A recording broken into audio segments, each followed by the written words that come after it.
Unlocking Success, the podcast where we delve into the journeys of individuals who have transformed ambition into achievement. I'm your host, Thomas Paulson, Sales Director at Haus. Today we have the pleasure of speaking with John Maddox, a remarkable talent who has made significant strides in Dubai's real estate market. John joined Haus after a successful career in the UK, where he managed branches for Enterprise Rent-A-Car. His transition to Dubai's dynamic property scene has been nothing short of inspiring. Within a short period, John's dedication and expertise earned him the Newcomer of the Year award, highlighting his rapid impact in a competitive industry. So John, welcome. Thank you. Thanks for the introduction. No worries, my pleasure. So I've actually just come off an interview, really good guy actually. And the question I always ask is, why Dubai and why now? So if we take it back a year before we knew each other, when you were thinking of making the move, how are you here now, and what's kind of your background story into that, so the audience can kind of get a bit about you before we go into Yeah, sure. So I had a really successful career at home, really safe and secure, but I just thought that Dubai just offers them things that the UK can't offer. So ultimately, good weather, zero taxes, that goes without saying, safety, but also just a market that just kept on rising. And so many case studies of people doing really well. So I just thought, if I come over here with the attitude I've got at home, I can make it work. So what were you doing back home? So I was a branch manager at Enterprise Rent-A-Car. So done 7 years at Enterprise Rent-A-Car. Got, amongst them 7 years, done 6 promotions. So really fast career progression. I was very looked after, very sort of admired in the role. I had a lot of people look up to me. I was a mentor for a lot of people. And so I imagine most people probably wouldn't have made the move. Such a fast-tracked career from such a young age. Yeah. I imagine you're probably earning more money than a lot of your mates back home. Absolutely, and really secure and, doing amazing thing. And you probably had a massive future ahead of you at that, because it is such a, for anyone who doesn't know, back home, it's a massive company. How many branches are there probably in the UK? Over 4,000. So yeah, the opportunities there are endless. But so then that must have been a massive risk and a massive consideration for you to even think about moving here. Yeah, and I was being led down the path of becoming an even more desirable role, which was the area manager role. And I was told, 1 more year you'll be area manager. But I just knew that there'd be more for me out here. I knew the opportunities were even bigger over here. I knew that the networking was even bigger over here. So I risked a lot, but thankfully it's paid off so far. When you say you knew it, like how did you know that? So because from afar, I know what it's like, and I know a lot of people probably social media is the highlight reel, and so you can see all these people doing massive deals and earning serious amounts of commission, but for every one person doing that, there's thousands of failing, so sure. What gave you that confidence? Well, I knew a couple of people. One of my good friends, Jamie from home, is the #1 sales agent in Haus.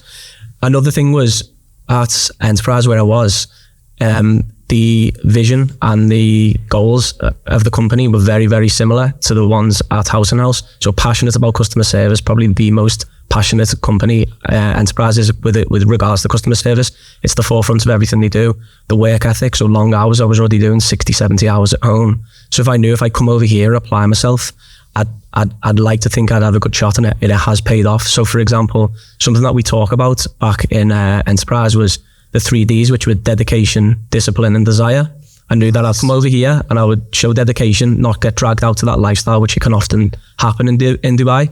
I had a desire and I was disciplined in work. I knew that it should work, and thankfully it did, and it paid off. It was a huge risk after being so secure in the UK, but I just had that belief in myself, and thankfully it's worked out.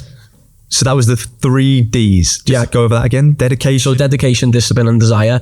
It wasn't a company mantra. It was more that something my area manager and I rolled out amongst my branch, and we really. So that wasn't the values of the company. Yeah, that was like your own. Yeah. So the area manager instilled it in me. We instilled it in the employees. So we all sort of strive to do that. So as I say, if I come over, the first thing I was telling myself every day when I first started was dedication, discipline, desire.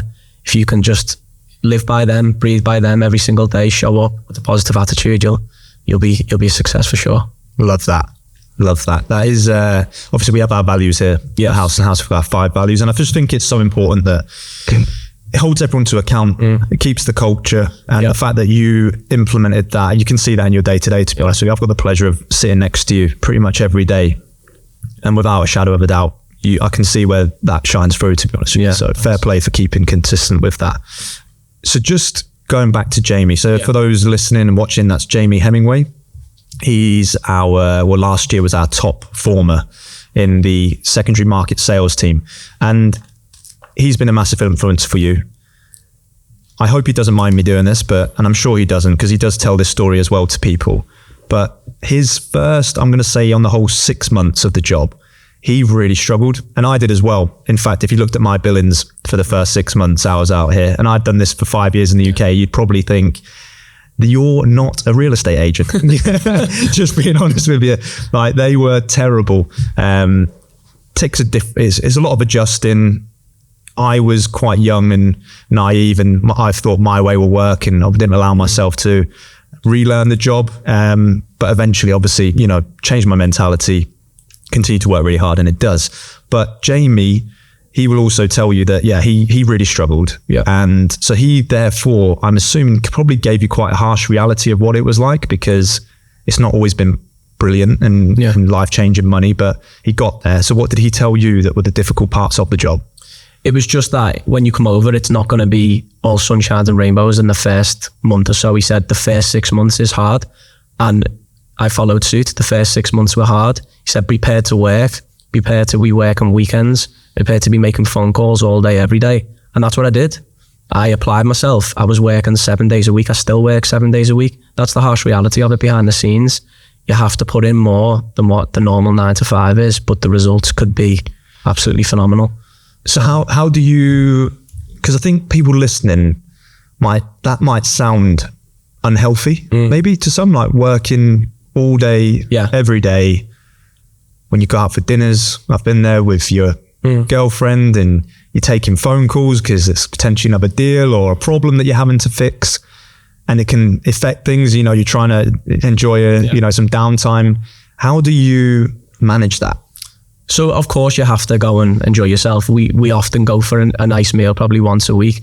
At the start, we weren't. I was applying myself, and my partner knew the situation. I remember once you telling me that I think even recently you were like, how many days holiday have you used in last year? Like 12 or something, 10. Well, really? Yeah. You were feeling guilty about taking a holiday. I was like, mate, just switch your phone off for a weekend, because your girlfriend, I do not want to be responsible for a breakup. Well, the thing I always tell her, it's something I actually told her at home as well, is just like, it's short-term pain for long-term gain. In the future, we'll ultimately have everything we want, but I'm going to have to sacrifice a lot of these years. Like last night, I was on the phone until 10 p.m. and I promised that I'd watch something. We never got around to watching it. I said, look, I promise you, Saturday we'll make some time in the afternoon. Fortunately now, I can manage my diary where I can work around that, and I can do some viewings in the morning. This is what my usual weekend looks like. I'll always try and split it up. So between 9 and 12, I'm blocked out for viewings. Maybe 9 times out of 10, it does run over, and then we'll go and do something together in the afternoon. So I think that is, going back to your point there, it's definitely healthy, trying to make time for sure. But I think the important thing is, if you are coming over with a partner as well, is just to sort of really reiterate the fact that it is short term. You're going to have to put work in, but in the long run, you set yourself up for life. Yeah, it's a very good attitude. I think for me, the hardest and the biggest sacrifice is leaving home in the first place. Yeah. Getting on that plane, actually getting here. I don't think that's where it probably filters out 99% of people. So when you're here, you've just got to be all in. Yeah. And that is the hardest part. We know that. I always try and tell people this job isn't rocket science. I'm sure he'll agree with me. We're in the relationship building business. We call people, we try and make deals happen, and we do very good at it. But the reality is the hardest part is just the relentlessness of it. Yeah. There's so many agents. I think it's around nearly 30,000 agents now registered, around 4,000 companies. There's just so many people coming into the market, so many people like yourself joining, hungry, got a big reason why they're doing this. And even if you've been here in the market for 5 years, even 10 years, it doesn't stop. And that's the hardest part. Yeah, for sure. But I think what are you doing all this for? Like, I know that you said then that you're going to have everything that you want. Like, what is the driving factor probably behind that? What makes the weekend and the evening viewings and the calls and the giving that, what makes it worth it? just the lifestyle over here. I don't want to ever have to turn around and get the plane home and go back to working in the UK, where I think that in House and House, Monday morning feels like a Friday afternoon at home. Like everyone's up for the week, everyone's positive, everyone's proactive. Whereas in the UK, it's just not like that, and everyone's just sort of just living to work. Now over here, I just love the lifestyle. I love the sun. I love networking. I love meeting people. I'd love to be able to be a name that's a top performer within Dubai and really create a legacy over here. So that's a huge thing. Now, it's going to come down to obviously the money for sure. Like a lot of people will sort of hide away from that. But I do like the materialistic things. I'd love to have a huge house. I'd love to have a huge car. I've told you since I started, I'm going to buy the watch soon. Nice. So yeah, like that it goes without saying, that's super important for me for sure. But also just building the name, a reputation, and ultimately as well, back home, being able to retire my mum and dad is a goal that is absolute key for me. Like before all the other stuff, that's number one. And then eventually, I keep saying this to my girlfriend as well, have a house big enough that they can come over and live with me and just move them all out here. That'll just be unreal. Because the one thing missing here, it's a phenomenal place. I love it. But if you could get the family over here as well, that just completes everything for me. So being financially free and the ability to do that maybe in 5 years will just be super rewarding for me for sure. It's a good goals to have, mate. That's very good. So just on the building legacy and the reputation within the industry, your area that you work in, that we put you in, is Tilal Al Ghaf. Very much still an infant stage community, starting to hand over now, but already building a very, very big reputation as being one of the hottest communities in Dubai to work in and live in. Now, super competitive area, as we know, and it is literally a dog eat dog, I would say, area where there's so many agents, not many sellers, probably a lot more agents than there are buyers and sellers in that market. So what strategies do you have as an agent to differentiate yourself from the competition? You've only been here a year, so you haven't got repeat business really just yet to lean on, and credibility as well. So coming in just your first year, the reason why I ask that is because I think a lot of people may hide behind the fact that you can't be a credible agent or have a good reputation in that first year. Whereas I see you on a day-to-day, and I know from your Google reviews and your client testimonials and already getting repeat business and referrals and so on, that you are doing that on a day-to-day and for a lot quicker than most people I've seen, and in a super competitive area. What's your strategies and how are you doing that? So first of all, for me, customer service. I was thankful to work in another company for 7 years at home, which instilled customer service into me. So I know that every single customer journey that I do, I'll talk them through the whole process. I'll map everything out. I'll be round the clock available for them. And that just goes back onto another thing, is some of the feedback I've had over the last couple of weeks is how available I am. Like, oh, thank you so much. You were there every time I needed you. You had quick responses. I think that separated me from a lot of the crowd. But it's actually reflective in one of the reviews that I got, is the fact that I was available when a lot of other agents aren't. And I remember one viewing that I did. He inquired on Saturday morning at 11. I was in Elan with him, which is my community that I focus on, Elan and Tilal Al Ghaf. I was in Elan with him at 11:30. And he offered on the spot and we closed the deal. Now, that for me comes down to me being available, and ultimately it's resulted in another deal that maybe if I wasn't that available and I was sidetracked, didn't reply, wasn't doing the job, someone else could have ultimately took that viewing on and secured the deal. So I think huge thing for me is how supported I am and my real focus on honing in on customer service. I think I saw this about a good analogy of a football player who, from my team, Newcastle, unfortunately being a Newcastle fan, and unfortunately for the Bay, is always injured. And they say that availability is the best ability. And I think that's 100% in terms of agents that work for us. That's why we want them in the office, being around successful people. Yes, huge. But also sharing information, expertise. If you're not there, you're not available. Like it's really difficult, right? But yeah, and like you said, you touched on that you focused, or you were in Elan, which is a sub-community. And for those who don't know, to put this into context, how many houses are there in Elan? 960. 960. So that really, like, your strategy that we put in together from day one is that we want you to be Mr. Elan. Yeah. Like, we don't really want you to go elsewhere, even within Tilal Al Ghaf, because we just wanted you to dominate market share there. And I think we worked out the end of last year that you had over 10% of all transactions, not even leads share. You're talking actual closed deals out of 200 plus agents operating in that space.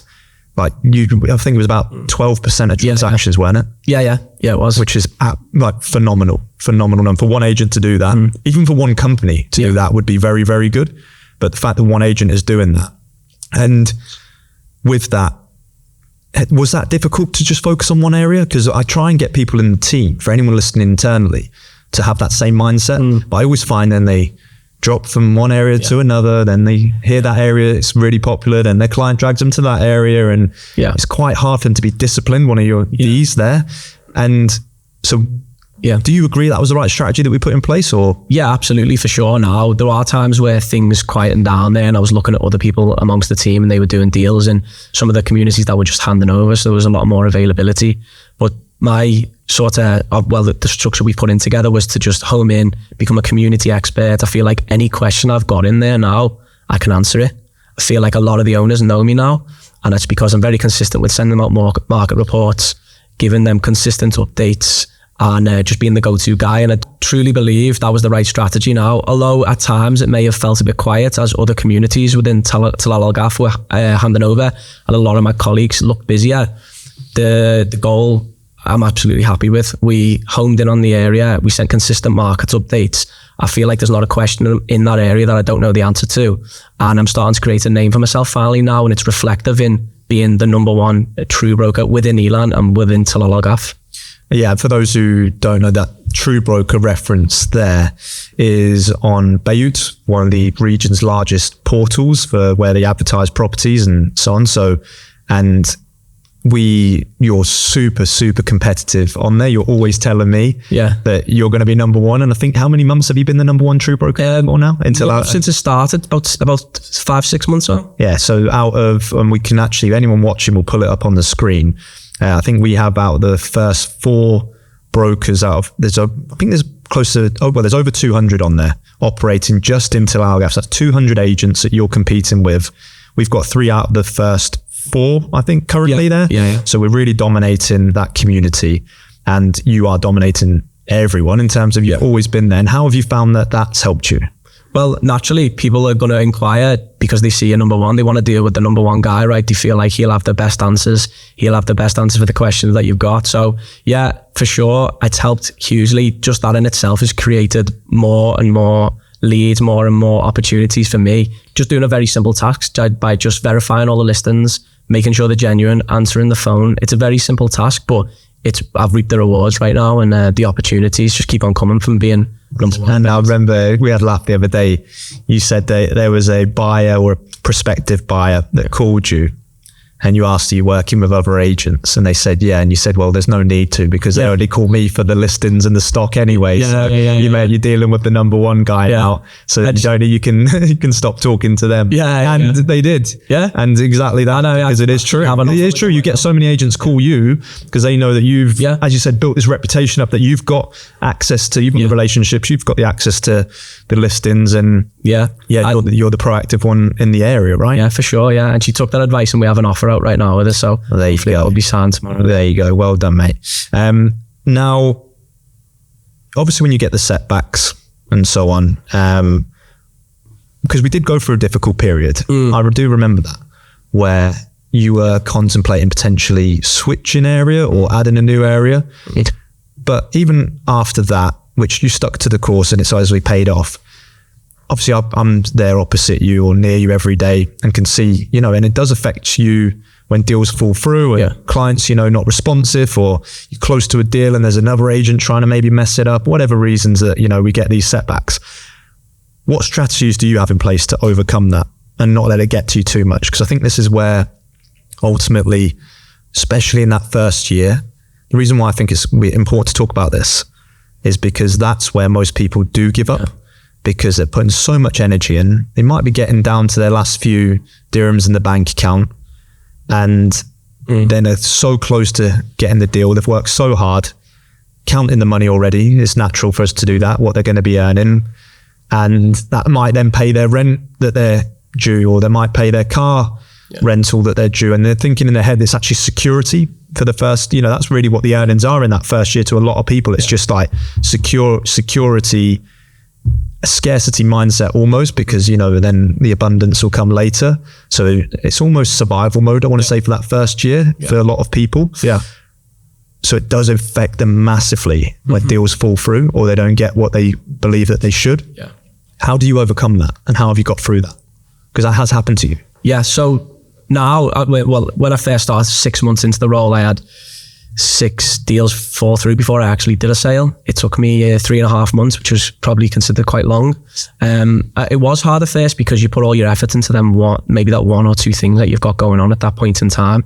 Now, my strategy is just to have as much going on as possible, get as many listings online, meet as many people as possible, create as many opportunities for myself. So if 1 or 2 does fall through, got that mentality, right, okay, on to the next one. It's happened before, on to the next one. There'll be another opportunity coming. I'll be able to add value to someone else very, very soon. And then just going back to the question where you asked about the whole monetary value, the monetary situation, you ultimately really do need to remove yourself from, Dubai is probably the most funnest place on the planet, right? So you do really need to just focus on just treating it as a 9 to 5. Don't be going out. Treat it as a long-term career with long-term progression. And if you can sacrifice them that year, then it'll look a lot. Yeah, I always try and tell people, once again, it comes back to one of your D's there, discipline, that the beach clubs, the fancy restaurants, the 5-star hotels, the lovely dream car, they'll always be there.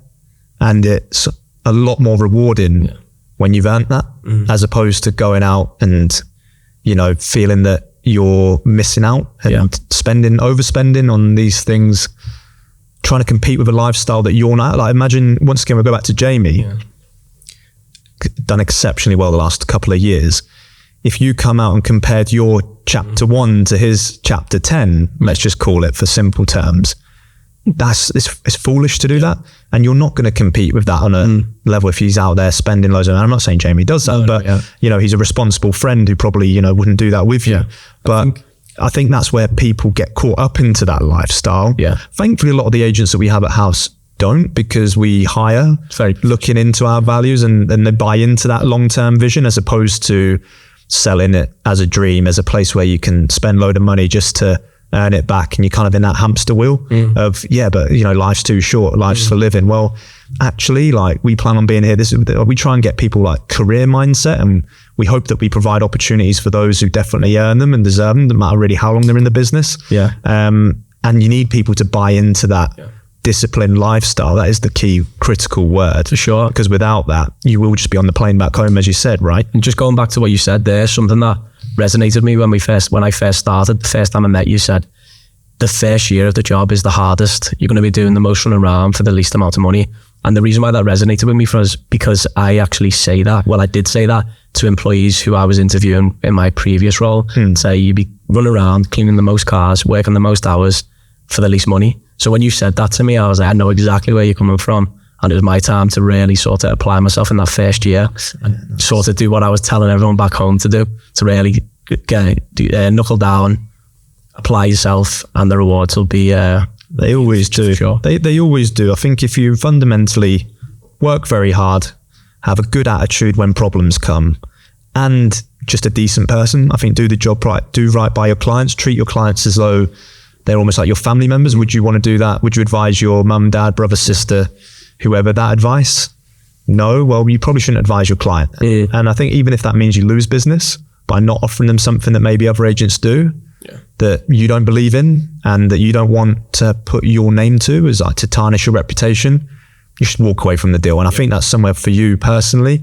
Like, I think that's where, and across the business, once again, it's linked to our values, but I think that's where you definitely separate yourself maybe from a lot of agents, because I think you do give honest advice. And I do think that your persona and personality reflect that. And that's probably why people buy into you, right? Yeah. And that's why you don't have to be here for over years and years to do well, to build the reputation you've already got. So credit to you there, mate. So we'll move on to, as we said, you won Newcomer of the Year. Yeah, thank you for the nomination. No, that's okay. Yeah, so for anyone, I had to do a very awkward video trying to pitch as best I could to get John to win it. It was a very close contest between you and Tom Haynes, both deserving winners. Now, to me, that's a significant accomplishment. Yeah. And so for you, what was the first thing you did? Tell your mum and dad or whoever? Or yeah. How did it feel when you won that? Yeah, no, I sent everyone a picture. Sent my girlfriend, family over a picture. It was crazy, to be honest. We were stood outside, probably arguably the best venue in the world, outside underneath the Burj Khalifa. I stood on the stage looking at that, thinking, "Wow, I didn't expect this 12 months ago." And you know what? Going back to what you said there, I had a couple of friends who've done a really good job last year, and as well, so super competitive, really good competition. So I just want to say thank you for the nomination, grateful for that. And it wasn't easy. So no, it's very well deserved. Yeah, we've got some great agents out there. And it wasn't just on a monetary thing, even though you've done very well there. Would you mind, are we allowed to tell people what you earned or what you put on the board last year? In your first full year, we'll keep it brief. We've done 7 figures now in the first full year. Yeah. So actually today, although we're not today, this month is your whole year. So the was that the goal? Did you think that was realistic to do 7 figures on the, in the I would have been really happy. By the way, this is dirhams, not pounds for anyone listening, or dollars, but so dirhams on the board, like that's an exceptional number for year one. Yeah. Was that realistically a goal? I actually set the goal to bill 100,000. So the fact that in the first 12 months I've billed over 1 million, I didn't expect to be fair. So yeah, super happy. And then it just sort of sets the bar for this year. So my goal, and I've said that to you, is to double that. So yeah. Nice, good stuff. I'm sure you will, mate. Yeah. I want you to be honest with this one. Is there anything that you wish that you knew before coming that you found out, like almost like, I'm gonna say negative, but like, obviously went through the whole recruitment phase. And is there anything now that you would advise? We think we do our best to make sure that we bring in agents through. As we said, it's a big sacrifice. Yeah. You're leaving your homes, you're leaving your families, as you said, leaving good jobs in your position. And we're telling people to trust us and to come on this journey with us, because we want to better your lives, better it together. But, by no means are we perfect, and we never claim to be. But is there anything that you wish that you knew that was more difficult when you're actually operating than, that you weren't when told when you first went through that recruitment process, or anything that you found for anyone, advice to anyone joining or thinking of joining, to be really mindful of? So I think that the way the company's set up is phenomenal. I think the training that Cleona does, I still speak to her now for advice. That 2 weeks, so that week, and then the support after it for the ongoing 4 or 5 months is really good. You can reach out to a number of people here who are always happy to help. So I think the company is set up phenomenally. All I'd probably say is just be really mindful in the 6 months when you start, because even though I'd done a deal which took me 3.5 months to secure, I didn't actually get paid until 6 or 7 months, just because of the time it takes to actually transfer the ownership. So I'd just be really, really mindful. Make sure you're set up. Make sure you're being very, very cautious when you first come over here, and don't expect to earn anything within the first 6 to 7 months if you're coming over to do sales, for sure. And then that'll just sort of, anything obviously before that'll be great. But just if you prepare yourself for that and you've got that in your head, you'll keep going, you keep pushing on, and it'll help you get through it a lot easier. Because I thought I was going to be getting paid within probably the first 3 months. Thankfully, I brought over enough, and I sort of sacrificed a lot at the start. I wasn't doing anything outside of work, and that's helped me a lot. However, I just want to get the point across. Prepare yourself 5 to 6 months, maybe even 7 months. You won't be getting paid, irregardless if you do a deal within 3 months. Yeah. For that's a very good point, because I think it's all well and good doing deals in the first couple of months, which is great. Yeah. But the time it takes for properties to actually go from sold to actually getting paid and completing can be a long process out of your hands as well, right? So you do have to be prepared for that. And you just mentioned there about the support, like cleaners, the trainers across the business. We have trainers across each department, and they do an unbelievably good job. and invaluable assets to the company is and I think when you go through interviews, and I hear this a lot, they always say the management's hands-on, everyone's approachable, but how have you, and just once again, like pure honesty, because it helps everyone, have you found that's the case with us? Because that's something that we pride ourselves on in our interviews, everyone being accessible, as we said, and on the floor. But how have you found that experience for needing the help? So the support from the company is phenomenal. The development's phenomenal. Even yourself, I'll call you. If I call you on a Saturday or Sunday, you're available. So I just want to say thanks for that as well. so yeah, like it's all right. It's you'll be causing problems with my partner now, but don't worry. The way everyone acts is very aligned with the company culture, which is we work and work. We are positive and proactive. Everyone is there to help you. Everyone's there to support you. Everyone just wants the best for you, and you rarely can see that. And it's reflective every day when we celebrate the deals, that type of thing. Everyone is pushing together. Everyone's supporting each other. Everyone's celebrating each other's successes. So absolutely, I can't. I never interviewed at any other company, just House and House, and I don't think I ever would. We're glad to hear that. Yeah. We'd win that one anyway, so don't worry. So as we get to the end of this talk, is it fair to say, because you didn't do property in the UK, is it fair to say that anybody could be successful at this job? Absolutely. And what would it take to be successful? Yeah, absolutely. So for me, going back to, again, a theme of this is attitude. Attitude is, for me, the most important thing. If you come in every day with a positive attitude, you want to apply yourself and learn, why can't you do it? Some of my friends now who I started with have completely different backgrounds. A chauffeur, the other was a teacher, and obviously my role is within customer service, completely different backgrounds, all applied ourselves in the first 6 to 12 months, all doing what I was going back to before, where I was applying myself throughout the week. Everyone done that. The common theme there was not our backgrounds. It was, okay, we're all going to apply ourselves. We're all going to work hard. We're all going to listen and learn. And thankfully, we've all had a really good year. Yeah, it's great to hear that, because I think there could be a misconception out there that you have to be in property in the UK. As I said, that actually probably worked against me. I'm not here to say then we have some people that do very well in their first 6 months who've worked in property, but for me, I just had too many preconceptions of how this should be done. But I think it doesn't matter, for anyone listening out there, it doesn't matter if you've got the degree. It doesn't almost matter how much sales experience you've got. It doesn't matter what background you got, how much family money and wealth, and what part of the city that you live in, what school you went to, all these points. For us, it's just attitude. We hire purely on attitude, because we'll give everyone, we've got the fundamentals to make anyone successful, or support anyone to be successful. We're not taking responsibility for their success, but we like to think we're quite an important part, especially in the beginning. And yeah, for us, if you're listening and this sounds like, John's story resonates with you, or you think that can be you and there's no reason why it shouldn't be, then even reach out to John. He'll probably answer. Reach out to anybody on our website. Everybody's numbers are there, and they'll give you their inside story. I'm confident of that, or reach out to me. But yeah, it's if you've got the attitude and you believe fundamentally that your reason why that you're here or would want to be successful, I think anybody can be. And I think that's really the ultimate message we want to send out to people here, right? Yeah, for sure. So yes, but we'll wrap it up there, John. Just wanted to say again, massive well done for the first 12 months. Thank you. But for your support. We go again. Yeah. That's gone. Exactly. That's behind us. The board's back to zero, as they say. We'll go on the first year. But yeah, been a pleasure to work alongside you. The Newcomer of the Year was fully deserved. And I really am excited for what you will achieve in this market, not what might achieve. Yeah. You will do it. I'm very confident. And I'm confident you're going to be at the right end of that board at the end of the year. Indeed. Perfect. Thank you very much for listening.